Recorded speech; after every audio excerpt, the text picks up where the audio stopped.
I am going to listen. You know, it's important to listen to the voice of God.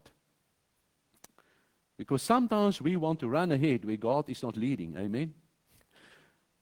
Isn't the book of Proverbs chapter 3 warning us and say, don't be wise in your own eyes, but rather surrender to God. It's in surrender to God that we can wait on God. Because when we go through trials and tribulations, my friends, there are two voices that we hear. On the one hand is the voice of worry. Worry is like a voice that keeps on talking. That's why we can't sleep at night, we can't find rest, we can't eat correct, because we are always in a state of worry. Why? Because worry is a voice that keeps on screaming in my mind, telling me how bad things are. And many times the voice of worry can be so intimidating that we don't hear the voice of God. No wonder Habakkuk said, Lord, what about your promises? But now we came to the point and he said, I will stand and I will observe and I will listen. I've spoken to God. I've told you as it is, Lord. I explained to you the situation. Now you correct me. And you know, it's interesting. God did not give Habakkuk details. You can read through chapter 2. God doesn't give him an explanation for everything. Because we deal with the same issues. You're diagnosed with a terminal disease, or a medical condition, or you lose your job, or your marriage falls apart, and you wonder why. God, why? Why? Why is this happening? Or you lose your child, and there's tragedy. Or a loved one that passes away in a terrible accident. And there are deep questions. Why, God? Why? And God does not always come and explain the detail. Just like in Habakkuk. He didn't say, Habakkuk, okay, let me explain to you what Judah did and what brought me to this. He simply said, Habakkuk, there's a vision, and I know this vision doesn't sit well with you because you cannot figure out how God can use a Babylonian army to come and judge the kingdom of Judah. But write it down on a clay tablet because the vision will come. But the just shall live by faith. So instead of giving him all the detail, all the answers, God simply gave him a promise. And that's what someone said. In our struggles through life, God doesn't always give answers. Because God has given us more than 2,000 promises in the Bible. And the promises are like the voice of God trying to get our attention.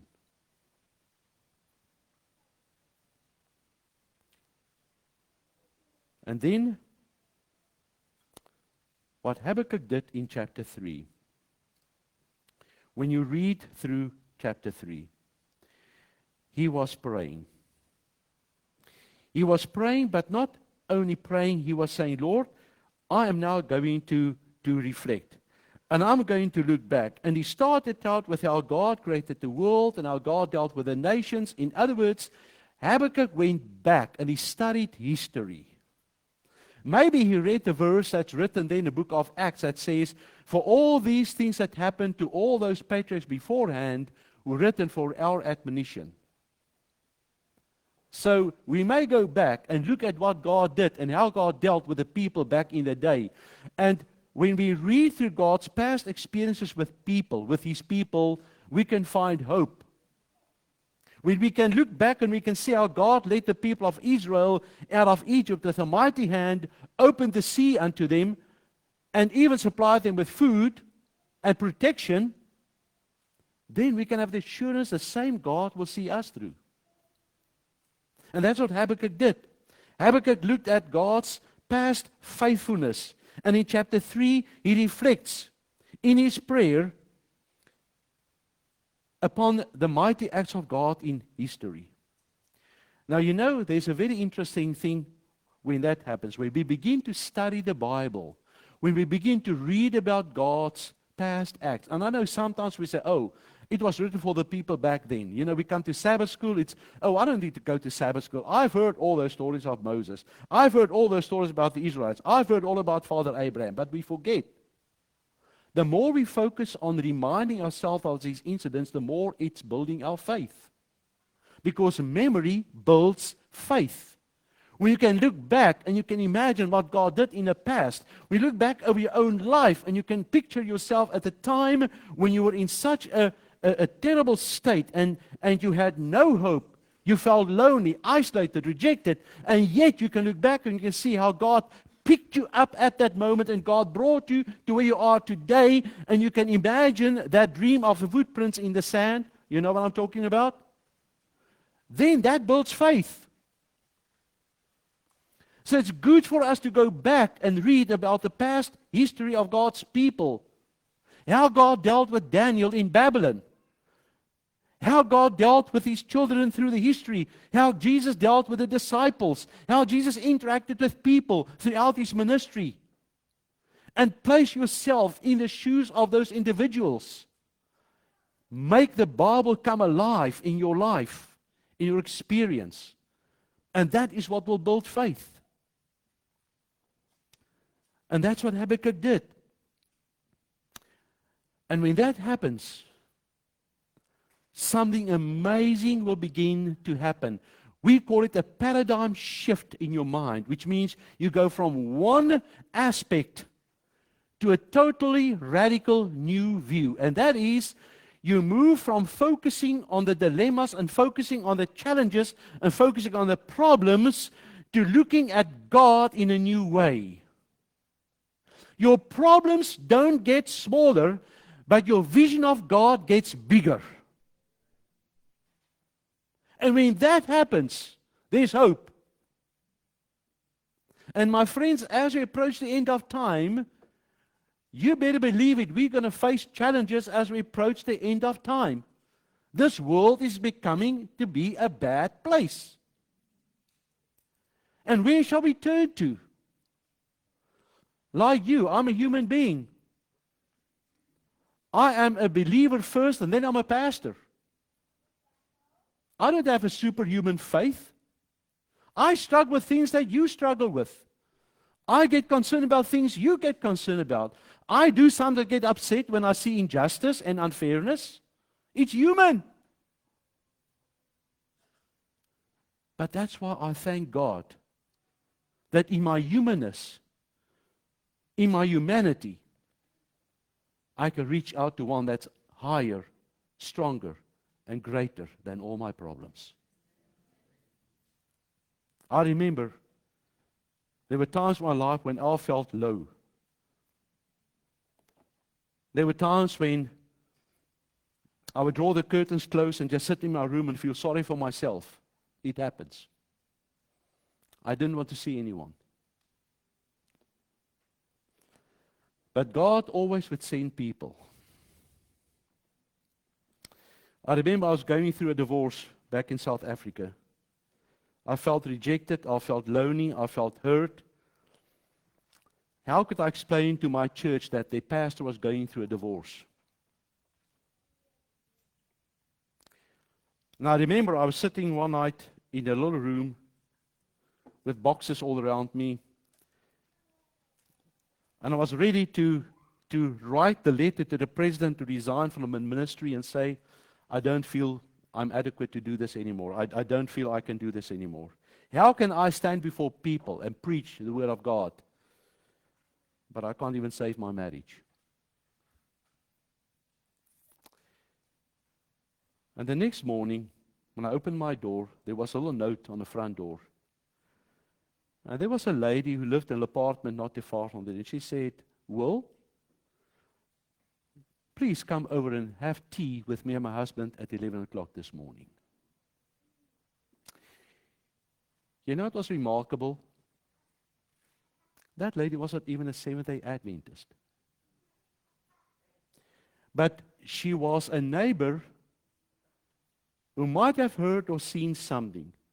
And when I arrived there at her house, not only was there a beautiful tray with tea and nice cookies and things to have with the tea, but they engaged in conversation, asked me how I was doing, and she said, oh, and by the way, I'm cooking supper tonight. You come and eat here.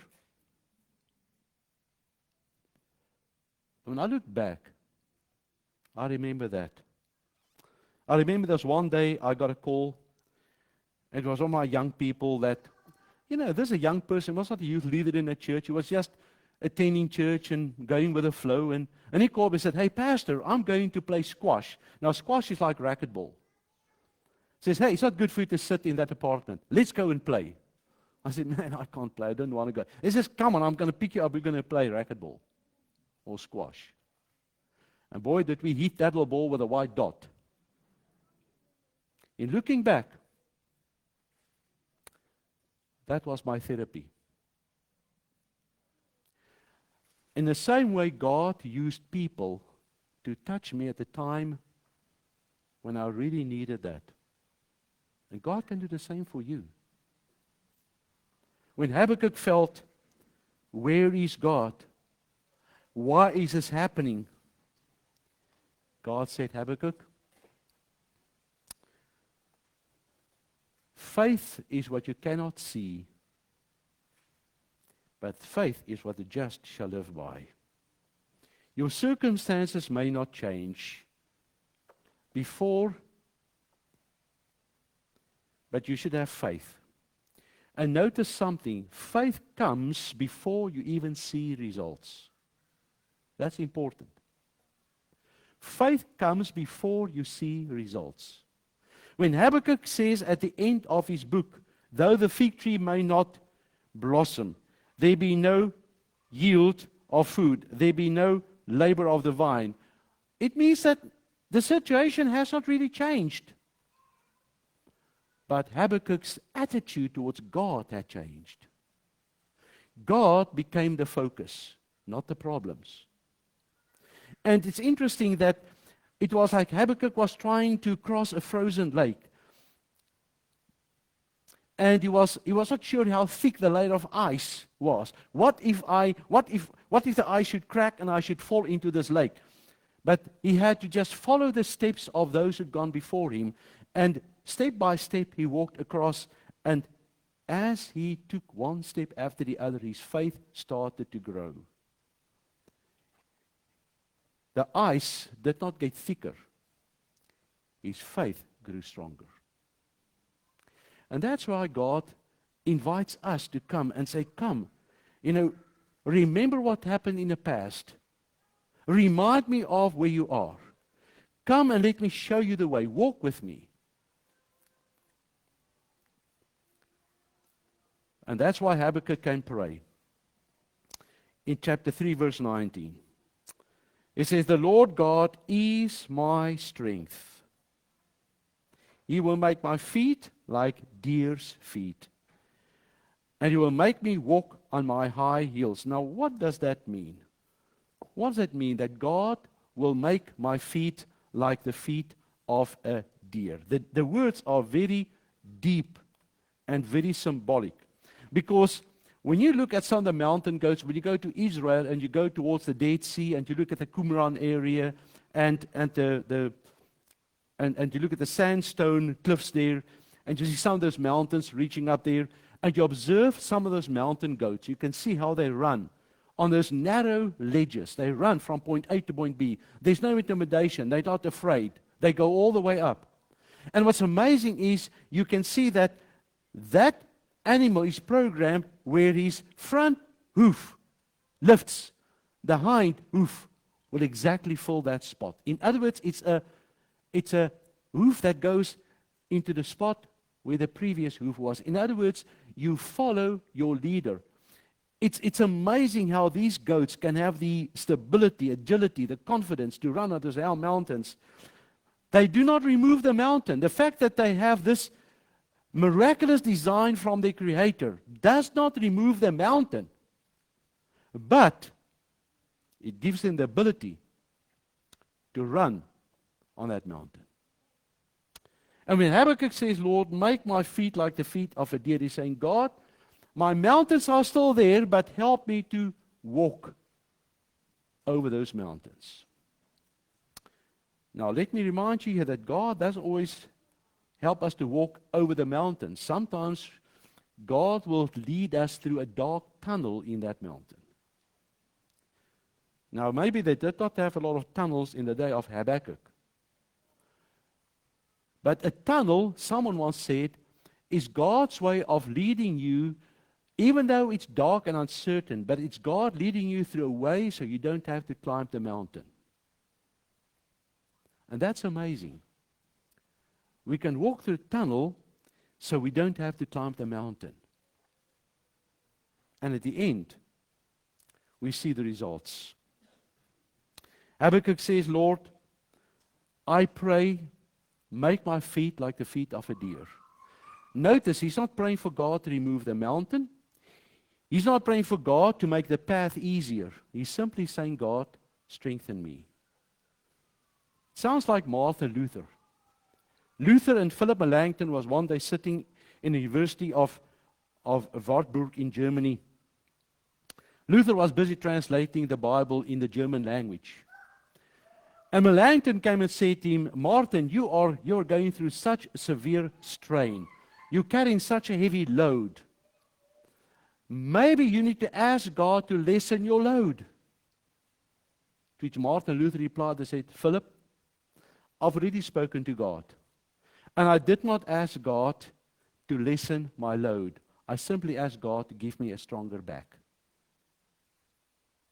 What Habakkuk was praying for is, God, make my feet like the feet of a deer. Help me to stand on my heights.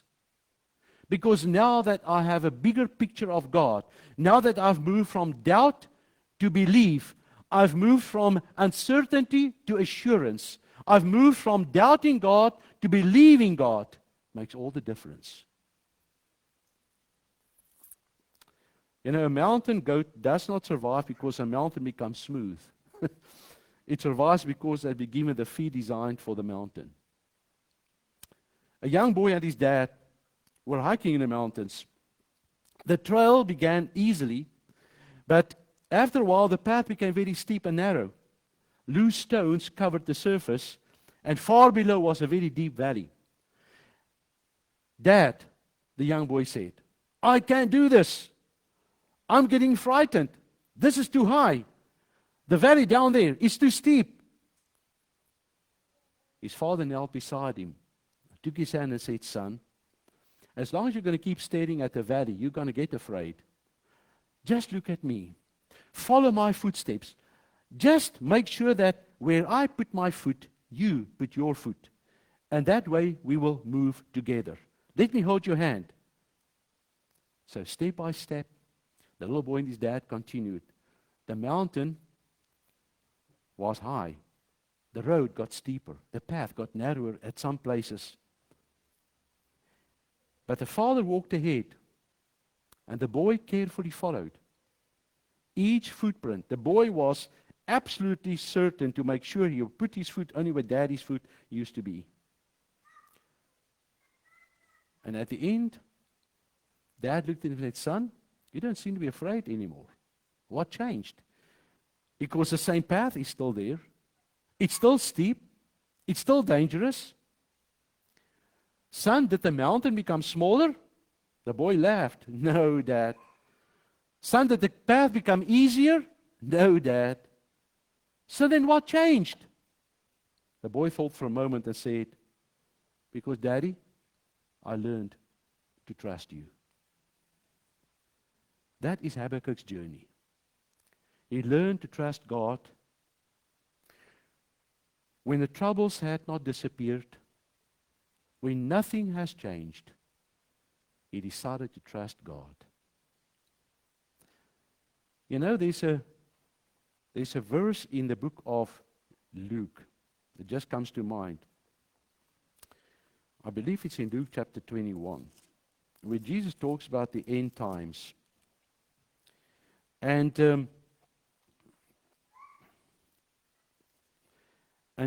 Jesus explaining what will happen at the end of time.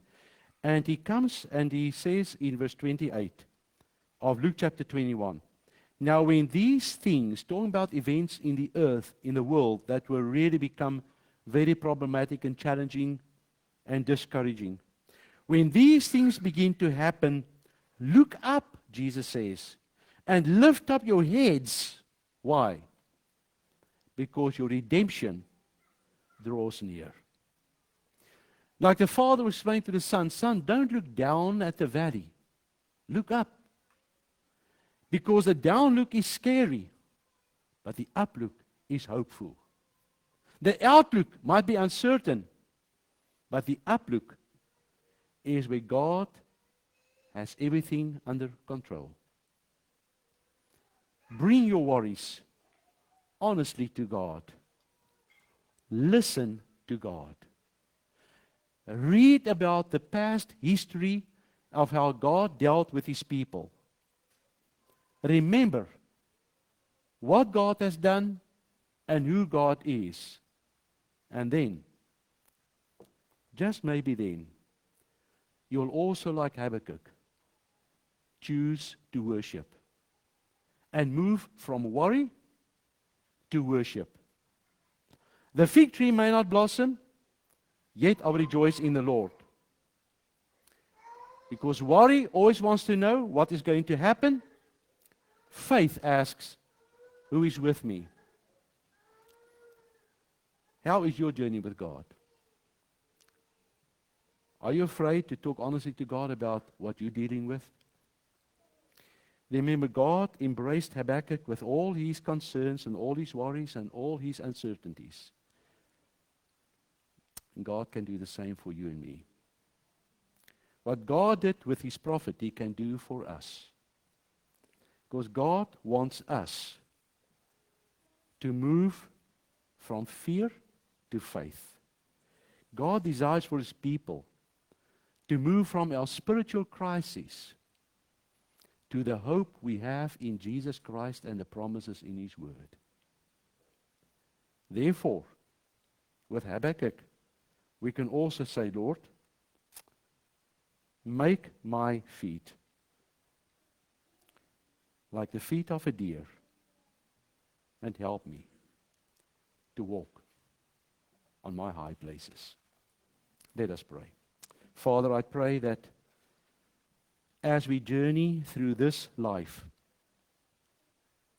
surrounded by so many challenges, many of them heartbreaking, devastating,